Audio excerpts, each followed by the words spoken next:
Viewers ਤੁਹਾਡਾ ਇਸ programme ਵਿੱਚ ਫਿਰ ਦੁਬਾਰਾ ਤੁਹਾਡਾ ਸਵਾਗਤ ਹੈ ਜੀ। ਡਾਕਟਰ ਸਾਹਿਬ ਸਾਡੀ ਅਗਲੀ ਈਮੇਲ ਲੰਡਨ ਤੋਂ ਵੀਰ ਕੁਲਵੰਤ ਸਿੰਘ ਜੀ ਦੀ ਹੈ। ਇਹ ਲਿਖਦੇ ਹਨ, ਡਾਕਟਰ ਸਾਹਿਬ ਮੈਂ ਤੁਹਾਡਾ ਪ੍ਰੋਗਰਾਮ ਲਗਾਤਾਰਤਾ ਨਾਲ ਵੇਖਦਾ ਹਾਂ। ਖੁਸ਼ੀ ਹੁੰਦੀ ਹੈ ਕਿ ਸਿੱਖਾਂ ਦੇ ਦਰਦ ਅਤੇ ਸੱਚ ਨੂੰ ਕੋਈ ਤਾਂ ਹੈ ਜੋ ਦੁਨੀਆ ਨੂੰ ਦੱਸ ਰਿਹਾ ਹੈ। ਮੇਰਾ ਸਵਾਲ ਹੈ ਡਾਕਟਰ ਸਾਹਿਬ, ਇੰਡੀਆ ਵਿੱਚ ਸਾਡੇ ਕੋਲ ਮੀਡੀਆ ਨਹੀਂ ਤੇ ਉੱਥੇ ਦੀ ਬ੍ਰਹਮਣਵਾਦੀ ਸਰਕਾਰ ਸਾਡੇ ਸੱਚ ਨੂੰ ਸਾਹਮਣੇ ਨਹੀਂ ਆਉਣ ਦਿੰਦੀ, ਪਰ ਅਸੀਂ ਤਾਂ ਕੈਨੇਡਾ ਅਮਰੀਕਾ ਵਿੱਚ ਵੀ ਲੋਕਾਂ ਨੂੰ ਸੱਚ ਨਹੀਂ ਦੱਸ ਪਾ ਰਹੇ। ਕਮੀ ਕਿੱਥੇ ਆ ਰਹੀ ਹੈ? ਮੈਂ ਇੱਕ ਵੀਡੀਓ ਅਟੈਚ ਕੀਤੀ ਹੈ, ਕਿਰਪਾ ਕਰਕੇ ਆਪ ਦੇਖੋ ਤੇ ਪਲੀਜ਼ ਦੁਨੀਆ ਨੂੰ ਇਸ ਦਾ ਜਵਾਬ ਦਿਓ। ਜਦੋਂ ਦੀ ਮੈਂ ਇਸ ਵੀਡੀਓ ਨੂੰ ਦੇਖੀ ਹੈ ਅੰਦਰ ਅੱਗ ਬਲ ਰਹੀ ਹੈ। ਕਿਰਪਾ ਕਰਕੇ ਦੱਸੋ ਇਹਦਾ ਜਵਾਬ ਕਦੋਂ ਦਿਓਗੇ? CBC ਨੇ ਇਹ ਫਿਲਮ ਬਣਾਈ ਹੈ ਜੀ। ਡਾਕਟਰ ਸਾਹਿਬ ਸਭ ਤੋਂ ਪਹਿਲਾਂ ਤਾਂ ਵੀਰ ਕੁਲਵੰਤ ਸਿੰਘ ਜੀ ਦਾ ਬਹੁਤ-ਬਹੁਤ ਧੰਨਵਾਦ। ਉਹਨਾਂ ਨੇ ਸਾਨੂੰ ਲੰਡਨ ਇੰਗਲੈਂਡ ਤੋਂ ਲਿਖਿਆ ਜੀ। ਉਹਨਾਂ ਨੇ ਜਿਹੜੇ ਸ਼ਲਾਘਾ ਦੇ ਸ਼ਬਦ ਕਹੇ ਨੇ ਵੀ ਚਲੋ ਕੋਈ ਤਾਂ ਸਿੱਖਾਂ ਦੇ ਦਰਦ ਨੂੰ ਪਛਾਣਦਾ ਹੈ ਔਰ ਸੱਚ ਕਹਿਣ ਦੀ ਜ਼ਰੂਰਤ ਕਰਦਾ ਹੈ। ਅਸੀਂ ਸਮਝਦੇ ਹਾਂ ਵੀ ਬੇਸ਼ੱਕ ਅਸੀਂ ਕੋਈ ਇਕੱਲੇ ਇਸ ਦਰਦ ਨੂੰ ਸਮਝਣ ਵਾਲੇ ਜਾਂ ਆਵਾਜ਼ ਉਠਾਉਣ ਵਾਲੇ ਨਹੀਂ ਹੈ ਜੀ। ਗਿਣਤੀ ਥੋੜ੍ਹੀ ਹੋਏਗੀ, ਪਰ ਥਾਂ-ਥਾਈਂ ਇਸ ਸੋਚ ਵਾਲੇ ਵੀਰ ਭੈਣਾਂ ਨੇ ਜਿਹੜੇ ਉਸ ਦਰਦ ਨੂੰ ਵੀ ਮਹਿਸੂਸ ਕਰਦੇ ਨੇ।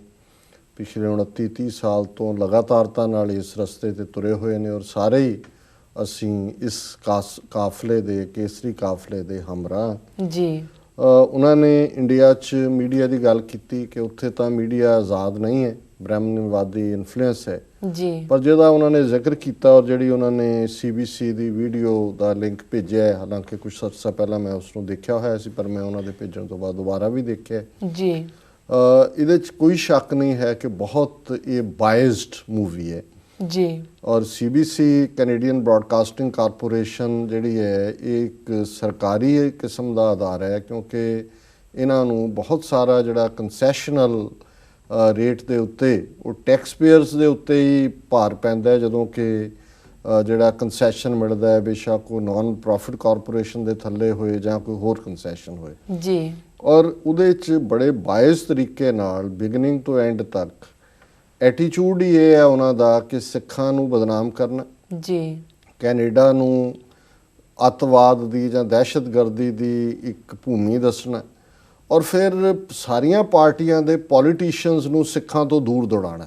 ਇਹ ਦੱਸਣ ਦੇ ਲਈ ਕਿ ਵੀ ਜੀ ਦੇਖੋ ਜਿਹੜੇ ਪੋਲੀਟੀਸ਼ੀਅਨ ਨੇ ਕਿਵੇਂ ਜਾ ਕੇ ਗੁਰਦੁਆਰਿਆਂ 'ਚ ਵਾਹਿਗੁਰੂ ਜੀ ਕਾ ਖਾਲਸਾ ਵਾਹਿਗੁਰੂ ਜੀ ਕੀ ਫਤਿਹ ਕਹਿੰਦੇ ਨੇ, ਕਿਵੇਂ ਜੈਕਾਰਾ ਛੱਡਦੇ ਨੇ, ਬੈਕਗਰਾਊਂਡ 'ਚ ਖਾਲਿਸਤਾਨ ਦਿਖਾਇਆ।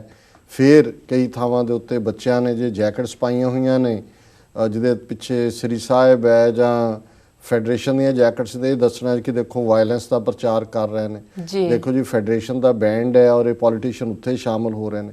ਔਰ ਉਹਦੇ 'ਚ ਉਹਨਾਂ ਨੇ ਕੁਝ ਜਿਹੜੇ ਬੰਦੇ ਆਲਰੇਡੀ ਸਰਕਾਰ ਦੀ ਨੀਤੀ ਨੂੰ ਹੀ ਟੋ ਕਰਨ ਵਾਲੇ ਨੇ ਇੰਡੀਆ ਦੀ, ਜਿਨ੍ਹਾਂ 'ਚ ਉਜਵਲ ਦੋਸਾਂਝ ਜਿਹੜਾ ਕਿ ਬਾਰ-ਬਾਰ ਦਿਖਾਇਆ ਜਾ ਰਿਹਾ ਹੈ, ਬਾਅਦ ਦੇ ਵਿੱਚ ਉਹ ਗਵਰਨਰ ਜਨਰਲ ਵੀ ਉੱਥੋਂ ਦਾ ਅਟਾਰਨੀ ਜਨਰਲ ਵੀ ਰਿਹਾ ਬ੍ਰਿਟਿਸ਼ ਕੋਲੰਬੀਆ ਦਾ।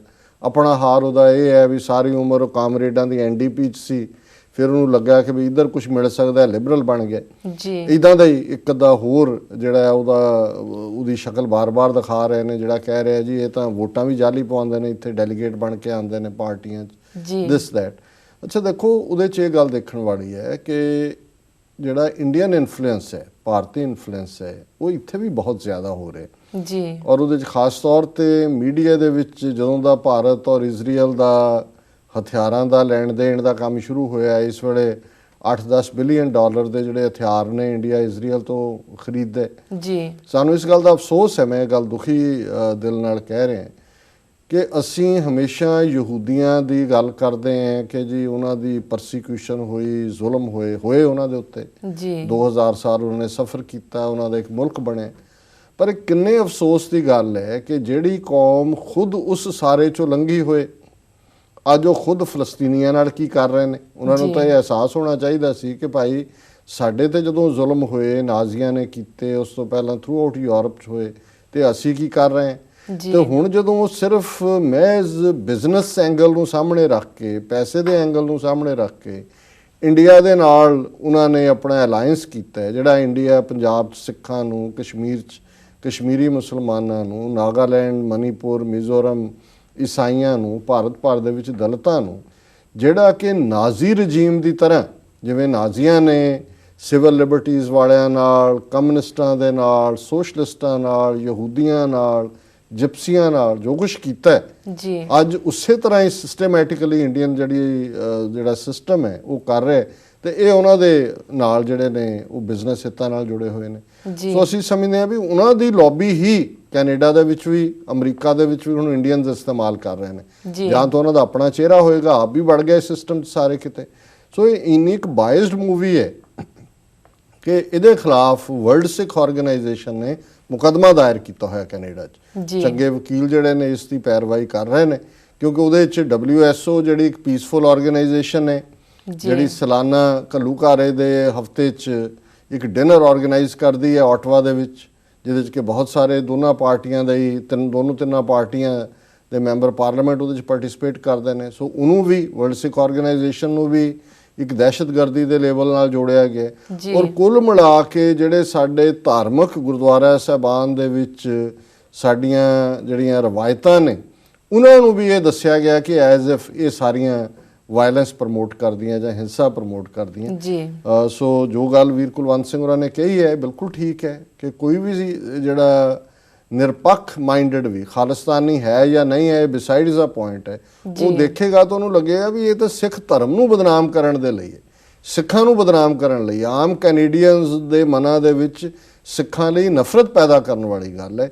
ਸੋ ਇਹਦਾ ਜਵਾਬ ਕੀ ਹੈ? ਜਿਵੇਂ ਮੈਂ ਅਕਸਰ ਕਹਿੰਦਾ ਵੀ ਅਸੀਂ ਹੁਣ ਰਿਐਕਟ ਕਰਨ ਤੇ ਹੀ ਰਵਾਂਗੇ। ਜੀ ਜੀ ਸਾਡਾ ਪ੍ਰੋਐਕਟਿਵ ਅਪਰੋਚ ਹੋਣੀ ਚਾਹੀਦੀ ਹੈ। ਜੇ ਅਸੀਂ ਖੁਦ ਇਸ ਫੀਲਡ 'ਚ ਨਹੀਂ ਆਉਂਦੇ, ਹੁਣ ਚਲੋ TV 84 ਇੱਕ ਅਟੈਂਪਟ ਹੈ ਸੁਹਿਰਦ ਵੀਰਾਂ ਭੈਣਾਂ ਦਾ, ਪਰ ਜਦੋਂ ਅਸੀਂ ਹੁਣ ਸਪੋਰਟ ਦੇ ਲਈ ਜਾਵਾਂਗੇ ਜਾਂ ਸਪੋਰਟ ਮੰਗਾਂਗੇ, ਦੇਖਣ ਵਾਲੀ ਗੱਲ ਹੋਏਗੀ ਕਿ ਕੀ ਇਹਨੂੰ ਅਸੀਂ ਸਸਟੇਨ ਕਰ ਸਕਦੇ। ਜੀ ਕਿੰਨੇ ਚੰਗੇ ਅਖਬਾਰ ਕਈ ਅੰਗਰੇਜ਼ੀ ਦੇ ਵਿੱਚ ਸ਼ੁਰੂ ਹੋਏ, ਅਮਰੀਕਾ ਦਾ ਮੈਨੂੰ ਪਤਾ ਹੈ, ਬੜੀ ਵੈਲ ਇੰਟੈਂਸ਼ਨ ਨਾਲ ਕੋਲੋਂ ਵੀ ਪੈਸੇ ਲਾਉਂਦੇ ਰਹੇ ਜੀ ਜਿਨ੍ਹਾਂ ਨੇ ਸ਼ੁਰੂ ਕੀਤੇ, ਬਟ ਅਲਟੀਮੇਟਲੀ ਨਹੀਂ ਫਾਈਨੈਂਸ਼ਲੀ ਸਸਟੇਨ ਹੋਏ ਕਿਉਂਕਿ ਪ੍ਰਾਇਰਟੀ ਸਾਡੀ ਸੋਨੇ ਦੇ ਕਲਸ ਲਾਣਾ ਹੈ ਜਾਂ ਸੰਗਮਰਮਰ ਲਾਣਾ ਹੈ, ਇਹ ਸਾਨੂੰ ਲੱਗਦਾ ਹੀ ਨਹੀਂ ਵੀ ਮੀਡੀਆ ਇੰਪੋਰਟੈਂਟ ਹੈ। ਜੀ ਸੋ ਮੈਂ ਸਮਝਦਾ ਵੀ ਬਜਾਏ ਅਸੀਂ ਰਿਐਕਟ ਕਰੀਏ, ਹੁਣ ਇੰਗਲੈਂਡ ਦੇ ਵਿੱਚ ਵੀਰ ਕੁਲਵੰਤ ਸਿੰਘ ਬੈਠੇ ਨੇ, ਸਿੱਖ ਚੈਨਲ ਹੈ, ਸੰਗਤ TV ਹੈ, ਪੰਜਾਬ ਰੇਡੀਓ ਹੈ, ਚੰਗੇ ਅਟੈਂਪਟ ਨੇ। ਜੀ ਜੀ ਜਿਹਦਾ ਕਿੰਨਾ ਸਟੈਂਡਰਡ ਹੈ ਨਹੀਂ ਹੈ ਬਿਸਾਈਡਸ ਦਾ ਪੁਆਇੰਟ ਹੈ। ਜੀ ਜੇ ਇੰਟਰਸਟ ਹੋਏਗਾ, ਸਪੋਰਟ ਹੋਏਗੀ ਉਹਨਾਂ ਅਦਾਰਿਆਂ ਨੂੰ, ਮੈਂ ਇਹ ਸਮਝਦਾ ਵੀ ਤੁਹਾਡੇ ਨਾਲ ਬੇਸ਼ੱਕ ਥੋੜੇ ਬਹੁਤ ਵਿਚਾਰ ਭੇਦ ਵੀ ਹੋਣ, ਪਰ ਜਿਹੜਾ ਮੀਡੀਆ ਦੇ ਸੈਕਟਰ ਦੇ ਵਿੱਚ ਕੰਮ ਕਰਦਾ, ਉਹ ਪ੍ਰਿੰਟ ਮੀਡੀਆ ਹੈ, ਇਲੈਕਟ੍ਰੋਨਿਕ ਮੀਡੀਆ ਹੈ, ਉਹਦੀ ਖੁੱਲ੍ਹ ਕੇ ਮਦਦ ਕਰੋ। ਕਿਉਂਕਿ ਅੱਜ ਦੇ ਜ਼ਮਾਨੇ ਦੇ ਵਿੱਚ ਲੜਾਈਆਂ ਜੰਗ ਦੇ ਮੈਦਾਨ 'ਚ ਲੜੀਆਂ ਜਿੱਤੀਆਂ ਹਾਰੀਆਂ ਨਹੀਂ ਜਾਂਦੀਆਂ। ਅੱਜ ਦੀਆਂ ਲੜਾਈਆਂ ਮੀਡੀਆ ਦੇ ਵਿੱਚ ਲੜੀਆਂ ਜਿੱਤੀਆਂ ਹਾਰੀਆਂ ਜਾਂਦੀਆਂ ਨੇ। ਇਹ ਟਿੱਲ ਲਾ ਲਿਆ ਅਮਰੀਕਾ ਔਰ ਵੈਸਟ ਵਾਲਿਆਂ ਨੇ। ਅਲ ਜਜ਼ੀਰਾ ਇੱਕ ਇੰਨਾ ਜ਼ਬਰਦਸਤ ਜਿਹੜਾ ਚੈਨਲ ਸਾਹਮਣੇ ਆਇਆ ਕਿ ਉਹਨਾਂ ਦੀਆਂ ਸਟੋਰੀਜ਼ CNN ਨੂੰ ਬੋਰੋ ਕਰਨੀਆਂ ਪੈਂਦੀਆਂ, ਨਹੀਂ ਤਾਂ ਇਹਨਾਂ ਨੂੰ ਸੀ ਵੀ ਮਿਡਲ ਈਸਟ ਵਾਲਿਆਂ ਨੂੰ ਜਿਵੇਂ ਅਸੀਂ ਚਾਹਾਂਗੇ ਉਵੇਂ ਕਰਾਂਗੇ। ਸੋ ਇੱਕ ਉਹਨਾਂ ਨੇ ਮੀਡੀਆ ਡਿਵੈਲਪ ਕੀਤਾ, ਅੱਜ ਉਹਦੀ ਆਵਾਜ਼ ਹੈ, ਉਹਦੇ 'ਚ ਉਹਨਾਂ ਦੇ ਉੱਤੇ ਜੋ ਹੁੰਦਾ ਹੈ ਉਹ ਗੱਲ ਬਾਹਰ ਆ ਰਹੀ ਹੈ। ਸੋ ਅਸੀਂ ਘੱਟੋ ਘੱਟ ਕੋਈ ਵਾਇਬਲ ਮੀਡੀਆ ਤਾਂ ਖੜਾ ਕਰੀਏ, ਘੱਟੋ ਘੱਟ ਆਪਣੀ ਸਟੋਰੀ ਤਾਂ ਦੁਨੀਆ ਨੂੰ ਦੱਸੀਏ। ਬਾਕੀ ਤਾਂ ਉਹਨਾਂ ਦੇ ਸਾਧਨਾਂ ਨਾਲ ਤਾਂ ਅਸੀਂ ਨਹੀਂ ਕੋਈ ਮੈਚ ਕਰ ਸਕਦੇ, ਪਰ ਆਪਣੀ ਗੱਲ ਤਾਂ ਬਾਹਰ ਕੱਢ ਸਕਦੇ ਹਾਂ। ਜੀ ਜੀ ਸੋ ਵੀਰ ਕੁਲਵੰਤ ਸਿੰਘ ਜੀ ਦਾ ਬਹੁਤ ਬਹੁਤ ਧੰਨਵਾਦ ਜੀ। ਸਾਡਾ ਅਗਲਾ ਮੈਸੇਜ ਸਰੀ ਕੈਨੇਡਾ ਤੋਂ ਬੀਬੀ ਗੁਰਦੀਪ ਕੌਰ ਬਸਰਾ ਜੀ ਦਾ ਹੈ। ਇਹਨਾਂ ਨੂੰ ਪ੍ਰੋਗਰਾਮ ਸੱਚੋ ਸੱਚ ਬਹੁਤ ਚੰਗਾ ਲੱਗਦਾ ਹੈ, ਜਿਸ ਨੂੰ ਇਹ ਲਗਾਤਾਰਤਾ ਨਾਲ ਵੇਖਦੇ ਹਨ।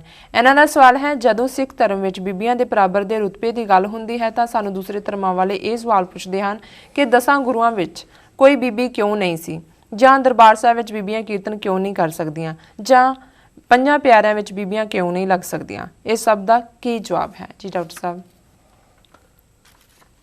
ਦੇਖੋ ਭੈਣ ਜੀ ਗੁਰਦੀਪ ਕੌਰ ਬਸਰਾ ਜੀ ਦਾ ਬਹੁਤ ਬਹੁਤ ਧੰਨਵਾਦ, ਉਹਨਾਂ ਨੇ ਸਾਨੂੰ ਲਿਖਿਆ ਜੀ। ਔਰ ਸਾਨੂੰ ਵੈਸੇ ਖੁਸ਼ੀ ਵੀ ਹੁੰਦੀ ਹੈ ਕਿ ਜਦੋਂ ਬੀਬੀਆਂ ਲਿਖਦੀਆਂ ਨੇ ਤੇ ਉਹ ਸਵਾਲ ਵੀ ਉਹੀ ਲਿਆਉਂਦੀਆਂ ਹੈ ਬਹੁਤ ਵਾਰ ਜੀ ਜੀ, ਜਿਹੜਾ ਕਿ ਬੀਬੀਆਂ ਦੀ ਇੰਡੀਪੈਂਡੈਂਸ ਨਾਲ, ਉਹਨਾਂ ਦੇ ਹੱਕਾਂ ਨਾਲ ਸੰਬੰਧਿਤ ਹੋਈ। ਚੰਗੀ ਗੱਲ ਹੈ ਜੀ। ਮੈਂ ਸਮਝਦਾ ਵੀ ਜੇ ਬੀਬੀਆਂ ਨੇ ਆਪਣੇ ਹੱਕਾਂ ਦੀ ਮੰਗ ਨਹੀਂ ਕਰਨੀ ਤਾਂ ਕਿਹਨੇ ਕਰਨੀ ਹੈ? ਜੀ ਬਿਲਕੁਲ।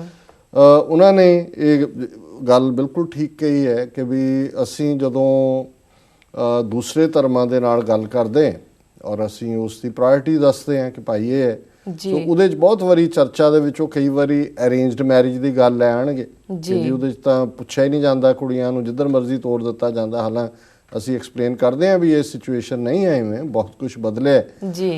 ਜਿਹੜੀ ਉਹਨਾਂ ਦੀ ਹੁਣ ਇਹਨਾਂ ਨੇ ਭੈਣ ਜੀ ਗੁਰਦੀਪ ਕੌਰ ਨੇ 3 ਨੁਕਤੇ ਕਹੇ ਨੇ ਕਿ ਜੀ ਇਹ ਸਾਨੂੰ ਪੁੱਛਿਆ ਜਾਂਦਾ ਵੀ 10 ਗੁਰੂ ਸਾਹਿਬਾਨ ਦੇ ਵਿੱਚ ਬੀਬੀ ਕਿਉਂ ਨਹੀਂ ਹੈ, ਹਰਮੰਦਰ ਸਾਹਿਬ 'ਚ ਕੀਰਤਨ ਕਿਉਂ ਨਹੀਂ ਕਰਨ ਦਿੱਤਾ ਜਾਂਦਾ ਤੇ ਪੰਜ ਪਿਆਰਿਆਂ 'ਚ ਬੀਬੀਆਂ ਕਿਉਂ ਨਹੀਂ ਲੱਗ ਸਕਦੀਆਂ। ਜੀ ਦੇਖੋ 10 ਗੁਰੂ ਸਾਹਿਬਾਨ ਦਾ ਜਿਹੜਾ ਕਨਸੈਪਟ ਹੈ ਇਹ ਕੋਈ ਵੋਟਾਂ ਨਾਲ ਤਾਂ ਨਹੀਂ ਬਣਿਆ ਹੈ, ਇਹ ਕੋਈ ਡੈਮੋਕ੍ਰੇਸੀ ਨਹੀਂ ਹੈ, ਜੀ ਇਹ ਡਿਵਾਈਨ ਹੈ, ਇਹ ਰੱਬੀ ਹੈ।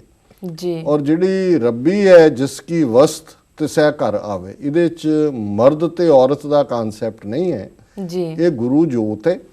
ਔਰ ਗੁਰੂ ਜੋਤ ਜੇ ਗੁਰੂ ਨਾਨਕ ਸਾਹਿਬ ਦੇ ਘਰ 'ਚ ਸ੍ਰੀ ਚੰਦ ਲਖਮੀ ਦਾਸ ਆਏ ਜਿਹੜੇ ਕਿ ਗੁਰੂ ਨਾਨਕ ਸਾਹਿਬ ਦੇ ਆਪਣੇ ਬੱਚੇ ਸੀ, ਜੀ ਉਹਨਾਂ ਦੇ ਜਿਹੜਾ ਉਹਨਾਂ ਦੀ ਬਲੱਡ ਐਂਡ ਫਲਸ਼ ਸੀ, ਲੇਕਿਨ ਜਿਹੜੀ ਗੁਰਗੱਦੀ ਹੈ ਉਹ ਭਾਈ ਲਹਿਣਾ ਜੀ ਨੂੰ ਜਾਂਦੀ ਹੈ, ਜੀ ਜਿਹੜੀ ਕਿ ਜਿਹਨਾਂ ਨਾਲ ਉਹਨਾਂ ਦਾ ਕੋਈ ਲੰਬੀ ਉਮਰ ਤੱਕ ਮਿਡਲ ਏਜ ਦੇ ਵਿੱਚ ਆ ਕੇ ਗੁਰੂ ਸਾਹਿਬ ਦੇ ਦਰ ਤੇ ਆਏ। ਜੀ ਸੋ ਜੇ ਇਹ ਕੋਈ ਹੱਕ ਹੁੰਦਾ ਹੈ, ਜੇ ਹੱਕ ਦੀ ਤਰ੍ਹਾਂ ਕੋਈ ਚੀਜ਼ ਉਹ ਮਰਦ ਹੋਏ ਜਾਂ ਫੈਮਿਲੀ ਰਾਈਟ ਹੁੰਦਾ, ਫਿਰ ਤਾਂ ਬਾਬਾ ਸ੍ਰੀ ਚੰਦ ਜਿਨ੍ਹਾਂ ਦੀਆਂ ਕਿੰਨੀਆਂ ਕਹਾਣੀਆਂ ਨੇ ਕਿ ਜੀ ਉਦਾਸੀ ਔਰ ਜਟਾ ਜੂਟ ਔਰ ਬ੍ਰਹਮਚਾਰੀ ਔਰ ਫਲਾਣਾ ਤੇ ਢਿਮਕਾ, ਜੀ ਲੇਕਿਨ ਗੱਦੀ ਜਿਹੜੀ ਹੈ ਉਹ ਗੁਰੂ ਅੰਗਦ ਦੇਵ ਜੀ ਨੂੰ ਮਿਲਦੀ ਹੈ, ਭਾਈ ਲਹਿਣਾ ਜੀ ਨੂੰ ਮਿਲਦੀ ਹੈ। ਜੀ ਇਸੇ ਤਰ੍ਹਾਂ ਗੁਰੂ ਅੰਗਦ ਸਾਹਿਬ ਦੇ ਸਪੁੱਤਰ ਨੇ ਭਾਈ ਦਾਤੂ ਜੀ, ਭਾਈ ਦਾਸੂ ਜੀ। ਜੇ ਮਰਦ ਪ੍ਰਧਾਨ ਸੁਸਾਇਟੀ 'ਚ ਹੁਣ ਤੱਕ ਵੀ ਰਾਈਟ ਪ੍ਰਾਪਰਟੀ ਦਾ ਮੁੰਡਿਆਂ ਕੋਲ ਜਾਂਦਾ ਸੀ, ਫਿਰ ਤਾਂ ਹੱਕਦਾਰ ਉਹ ਹੁੰਦੇ, ਜੀ ਪਰ ਉਹ ਸੇਵਾ ਉਹਨਾਂ ਨੂੰ ਮਿਲਦੀ ਹੈ ਜਿਨ੍ਹਾਂ ਨੂੰ ਅਮਰੂ ਨਿਥਾਵਾਂ ਕਰਕੇ ਕਿਹਾ ਜਾਂਦਾ ਹੈ,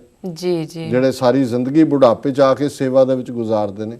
ਸੋ ਮੈਂ ਸਮਝਦਾ ਵੀ ਇਸ ਮਾਮਲੇ ਦੇ ਵਿੱਚ ਇਹ ਜਿਹੜਾ ਕ੍ਰਾਈਟੇਰੀਆ ਹੈ ਕਿ ਵੀ ਇਹ ਕੋਈ ਵੋਟਾਂ ਜਾਂ ਕੋਈ ਸਿਵਲ ਸਿਸਟਮ ਚਲਾਉਣ ਲਈ ਤਾਂ ਨਹੀਂ ਸੀ ਕਿ ਵੀ ਤੁਸੀਂ ਉਹਨਾਂ ਨੂੰ ਹਕੂਕ ਦੇਣੇ ਨੇ। ਜੀ ਇਹ ਡਿਵਿਨਿਟੀ ਹੈ, ਇਹ ਨਿਰੰਕਾਰ ਦਾ ਹੈ, ਉਹਦੇ 'ਚ ਕੋਈ ਵੀ ਹੋ ਸਕਦਾ ਸੀ। ਜੇ ਗੁਰੂ ਸਾਹਿਬਾਨ ਦੇ ਆਪਣੇ ਪਰਿਵਾਰਾਂ ਦੇ ਨਾ ਹੋ ਕੇ ਦੂਸਰੇ ਸੀ, ਪਰ ਇਹ ਇੱਕ ਡਿਵਾਈਨ ਗੱਲ ਹੈ। ਜੀ ਦਰਬਾਰ ਸਾਹਿਬ 'ਚ ਕੀਰਤਨ ਨਾ ਕਰਨਾ, ਹਾਂ ਇਹ ਪਾਠ ਜਿਹੜਾ ਅਸੀਂ ਸਮਝਦੇ ਹਾਂ ਵੀ ਜਦੋਂ ਹਰਿਮੰਦਰ ਸਾਹਿਬ ਦਾ ਕੰਟਰੋਲ ਕਬਜ਼ਾ ਉਦਾਸੀਆਂ ਨਿਰਮਲਿਆਂ ਦੇ ਕੋਲ ਰਿਹਾ, ਜੀ ਇਹ ਉਹਨਾਂ ਨੇ ਹਿੰਦੂਤਵੀ ਰਸਮਾਂ ਦੇ ਥੱਲੇ ਇਹਨੂੰ ਲਿਆ ਕੇ ਵਿੱਚ ਵਾੜਿਆ ਹੋਇਆ। ਜੀ ਇਹ ਸ਼੍ਰੋਮਣੀ ਕਮੇਟੀ ਦੀ ਫੇਲਿਅਰ ਹੈ ਕਿ 90-95 ਸਾਲ ਤੋਂ ਇਹਨਾਂ ਦੇ ਕੋਲ ਕੰਟਰੋਲ ਹੈ, ਔਰ ਕੋਈ ਸਿੱਖ ਰਹਿਤ ਮਰਿਆਦਾ ਦੇ ਵਿੱਚ ਕਿਤੇ ਇਹ ਨਹੀਂ ਲਿਖਿਆ ਹੋਇਆ ਕਿ ਜੀ ਬੀਬੀਆਂ ਕੀਰਤਨ ਨਹੀਂ ਕਰ ਸਕਦੀਆਂ। ਜੇ ਬਾਕੀ ਸਾਰੀਆਂ ਥਾਵਾਂ ਤੇ ਕਰ ਸਕਦੀਆਂ ਨੇ, ਹੁਕਮਨਾਮਾ ਲੈ ਸਕਦੀਆਂ, ਅਰਦਾਸ ਕਰ ਸਕਦੀਆਂ, ਗ੍ਰੰਥੀ ਬਣ ਸਕਦੀਆਂ, ਪ੍ਰਚਾਰਕ ਬਣ ਸਕਦੀਆਂ। ਗੁਰੂ ਅਮਰਦਾਸ ਜੀ ਨੇ 22 ਮੰਜੀਆਂ ਥਾਪੀਆਂ ਜਿਨ੍ਹਾਂ ਦੇ ਵਿੱਚ ਬੀਬੀਆਂ ਨੇ, ਹਸਬੈਂਡ ਵਾਈਫ ਨੇ ਉਹਦੇ 'ਚ। ਇਹ ਸ਼੍ਰੋਮਣੀ ਗੁਰਦੁਆਰਾ ਪ੍ਰਬੰਧਕ ਕਮੇਟੀ ਦੀ ਫੇਲਿਅਰ ਹੈ ਬੜੀ ਵੱਡੀ। ਜੀ ਇਹ ਠੀਕ ਹੈ ਵੀ ਜੇ ਬੀਬੀਆਂ ਨੇ ਕੀਰਤਨੀ ਜਥੇ 'ਚ ਬਣਨਾ, ਉਹਨਾਂ ਨੂੰ ਉਹ ਕ੍ਰਾਈਟੇਰੀਆ 'ਚੋਂ ਗੁਜ਼ਰਨਾ ਪਏਗਾ, ਜੀ ਜਿਹੜਾ ਕ੍ਰਾਈਟੇਰੀਆ ਦੂਸਰੇ ਕੀਰਤਨੀਆਂ ਦਾ ਹੈ, ਜਿਵੇਂ ਵੀ ਰਾਗ ਦੇ ਵਿੱਚ ਹੈ ਜਾਂ ਉਸ ਲੈਵਲ ਤੇ ਹੋਣ। ਪਰ ਮੈਂ ਸਮਝਦਾ ਵੀ ਇਹਦੇ ਲਈ ਸ਼੍ਰੋਮਣੀ ਕਮੇਟੀ ਨੂੰ, ਔਰ ਜਦੋਂ ਬੀਬੀ ਮਜਿੰਦਰਪਾਲ ਕੌਰ ਇੰਗਲੈਂਡ ਤੋਂ ਗਏ ਔਰ ਉਹਨਾਂ ਨੇ ਸੇਵਾ, ਉਹ ਪਾਲਕੀ ਸਾਹਿਬ ਨਾਲ ਜੁੜੀ ਗੱਲ ਵੀ ਹੈ ਜੀ, ਪਾਲਕੀ ਦੇ ਨੇੜੇ ਔਰਤਾਂ ਨਹੀਂ ਆ ਸਕਦੀਆਂ ਜੇ ਮਹਾਰਾਜ ਦਾ ਸਰੂਪ ਜਾਂਦਾ ਹੈ। ਜੀ ਸੋ ਇਸ ਇਸ਼ੂ ਨੂੰ ਉਠਾਇਆ ਔਰ ਬਹੁਤ ਵੱਡੀ ਗਿਣਤੀ ਦੇ ਵਿੱਚ ਸਿੱਖਾਂ ਨੇ ਨੈਸ਼ਨਲੀ ਇੰਟਰਨੈਸ਼ਨਲੀ ਸਮਰਥਨ ਦਿੱਤਾ। ਇੱਕ ਕਮੇਟੀ ਵੀ ਬਣਾਈ ਉਹਨਾਂ ਨੇ ਡਾਕਟਰ ਦਰਸ਼ਨ ਸਿੰਘ ਦੀ ਪ੍ਰਧਾਨਗੀ 'ਚ, ਪੰਜਾਬ ਯੂਨੀਵਰਸਿਟੀ ਚੰਡੀਗੜ੍ਹ ਦੇ ਉਹ ਸਨ, ਲੇਕਿਨ ਉਹਦੀ ਰਿਪੋਰਟ ਦਾ ਕੀ ਬਣਿਆ, ਕਿੱਥੇ ਗਈ? ਕਿਉਂਕਿ ਸ਼੍ਰੋਮਣੀ ਕਮੇਟੀ ਵੀ ਜਿਹੜੀ ਆ ਉੱਥੇ ਵੋਟਾਂ ਦੀ ਪੋਲਿਟਿਕਸ ਦੇ ਵਿੱਚ ਕੁਝ ਲਾਣੇ ਨੂੰ ਨਾਰਾਜ਼ ਨਹੀਂ ਕਰਨਾ ਚਾਹੁੰਦੀ। ਔਰ ਇਸ ਗੱਲ, ਤੀਸਰੀ ਗੱਲ ਉਹਨਾਂ ਨੇ ਕਹੀ ਕਿ ਪੰਜ ਪਿਆਰਿਆਂ 'ਚ ਬੀਬੀਆਂ ਨਹੀਂ ਲੱਗ ਸਕਦੀਆਂ। ਜੀ ਸਿੱਖ ਰਹਿਤ ਮਰਿਆਦਾ ਜਿਹੜਾ ਸਾਡਾ ਆਧਾਰ ਹੈ ਧਾਰਮਿਕ ਸਵਾਲਾਂ ਦਾ ਜਵਾਬ ਦੇਣ ਦਾ, ਉਹਦੇ 'ਚ ਬੜੀ ਸਪਸ਼ਟਤਾ ਦੇ ਨਾਲ ਲਿਖਿਆ ਹੋਇਆ ਹੈ ਕਿ ਪੰਜਾਂ ਪਿਆਰਿਆਂ ਵਿੱਚ ਬੀਬੀਆਂ ਵੀ ਲੱਗ ਸਕਦੀਆਂ ਨੇ ਜਾਂ ਸ਼ਾਮਲ ਹੋ ਸਕਦੀਆਂ ਨੇ। ਸੋ ਇਹ ਸਿਧਾਂਤ ਤਾਂ ਈਵਨ 50 ਸਾਲ ਪਹਿਲਾਂ ਜਿਹੜਾ ਸਿੱਖ ਰਹਿਤ ਮਰਿਆਦਾ ਜਿਹੜੀ ਅਪਰੂਵ ਹੋਈ ਹੈ ਉਹਦੇ 'ਚ ਉਹਨਾਂ ਨੇ ਮੰਨਿਆ ਹੋਇਆ। ਹੁਣ ਉਹਨੂੰ ਇੰਪਲੀਮੈਂਟ ਕੀਤਾ ਜਾਂਦਾ ਹੈ, ਨਹੀਂ ਕੀਤਾ ਜਾਂਦਾ, ਇਹਦੇ ਲਈ ਥੋੜੀ ਜਿਹੀ ਅਗਰੈਸਿਵਨੈਸ ਦੀ ਲੋੜ ਹੈ। ਪਰ ਇਹ ਦੋਨੋਂ ਹੀ ਮੁੱਦੇ ਜਿਹੜੇ ਨੇ, ਕੀਰਤਨ ਵਾਲੇ ਵੀ ਔਰ ਪੰਜਾਂ ਪਿਆਰਿਆਂ ਵਾਲਾ ਵੀ, ਇਹ ਆਲਰੇਡੀ ਡਿਸਾਈਡਡ ਨੇ। ਜਿਹੜਾ 10 ਗੁਰੂ ਸਾਹਿਬਾਨ ਦਾ ਇਹ ਡਿਵਾਈਨ ਹੈ, ਇਹਦੇ 'ਚ ਸਾਨੂੰ ਕੋਈ ਵੀ ਇਸ ਕਿਸਮ ਦਾ ਜਿਹੜਾ ਇਤਰਾਜ਼ ਕਰਨਾ ਜਾਂ ਈਵਨ ਇਸ ਬਾਰੇ ਕੋਈ ਆਰਗੂ ਕਰਨਾ ਵੀ, ਇਹ ਬਿਲਕੁਲ ਠੀਕ ਗੱਲ ਨਹੀਂ। ਜੀ ਡਾਕਟਰ ਸਾਹਿਬ, ਹੁਣ ਵਕਤ ਹੋ ਗਿਆ ਇੱਕ ਛੋਟੇ ਬ੍ਰੇਕ ਦਾ। ਵੀਅਰਸ, ਤੁਸੀਂ ਕਿਤੇ ਨਹੀਂ ਜਾਣਾ, ਮਿਲਦੇ ਹਾਂ ਕਮਰਸ਼ੀਅਲ ਬ੍ਰੇਕ ਤੋਂ ਬਾਅਦ।